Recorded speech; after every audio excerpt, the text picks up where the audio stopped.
ഒരു പ്രതീക്ഷയുടെ പുലരിയാണ് വിഷു എന്ന് പറയുന്നത്. പ്രിയപ്പെട്ട പ്രേക്ഷകരെ, ഇന്ന് ഏപ്രിൽ മാസം 14-ാം തീയതി, കൊല്ലവർഷം 1200-ാം ആണ്ട്, മേടമാസം 1-ാം തീയതിയാണ്. മേടം 1-ന് വിഷു പുലർന്നു കഴിഞ്ഞു. ഈ തിങ്കളാഴ്ച ഇനി അങ്ങോട്ടുള്ള ഒരുപാട് നല്ല ദിവസങ്ങളുടെ ഒരു തുടക്കമാകട്ടെ. എല്ലാ പ്രിയപ്പെട്ട പ്രേക്ഷകർക്കും റിപ്പോർട്ടറിന്റെ വിഷു ആശംസകൾ നേരുകയാണ്. പൊൻകൊന്നപ്പൂവിന്റെ പുണ്യച്ചാർത്തിൽ ഐശ്വര്യം നിറഞ്ഞ കണിവെട്ടത്തിലേക്കാണ് മലയാളി ദാ ഉറക്കമുണർന്ന് എത്തിക്കഴിഞ്ഞിരിക്കുന്നത്.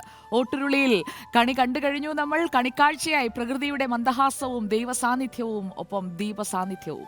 ഓർമ്മപ്പെടുത്തലുകളിലേക്കും പ്രതീക്ഷകളിലേക്കുമുള്ള വാതിലാണ് വിഷുപ്പുലരി തുറന്നു വച്ചിരിക്കുന്നത്. കാർഷിക സമൃദ്ധിയുടെ പോയ കാലത്തെ സ്മരണകൾക്കൊപ്പം വരാനിരിക്കുന്ന നല്ല നാളുകളുടെ പ്രതീക്ഷ കൂടിയാണ് ഓരോ വിഷുപ്പുലരിയും. വിഷുക്കണി എന്ന കവിത വൈലോപ്പിള്ളി അവസാനിപ്പിക്കുന്നത് പ്രിയപ്പെട്ട പ്രേക്ഷകർക്ക് ഓർമ്മ കാണുമല്ലോ. ഏതു ധൂസര സങ്കല്പങ്ങളിൽ വളർന്നാലും, ഏത് യന്ത്രവൽകൃത ലോകത്തിൽ പുലർന്നാലും, മനസ്സിലുണ്ടാവട്ടെ ഗ്രാമത്തിൻ വെളിച്ചവും മണവും മമതയും ഇത്തിരി കൊന്നപ്പൂവും. മനസ്സിലുണ്ടാവട്ടെ ഗ്രാമത്തിൻ വെളിച്ചവും മണവും മമതയും ഇത്തിരി കൊന്നപ്പൂവും. അത് നമുക്ക് ഓർമ്മിപ്പിച്ചുകൊണ്ടേയിരിക്കാം. ഒരിക്കൽ കൂടി എല്ലാ പ്രിയപ്പെട്ട പ്രേക്ഷകർക്കും വിഷു ആശംസകൾ നേരുകയാണ്.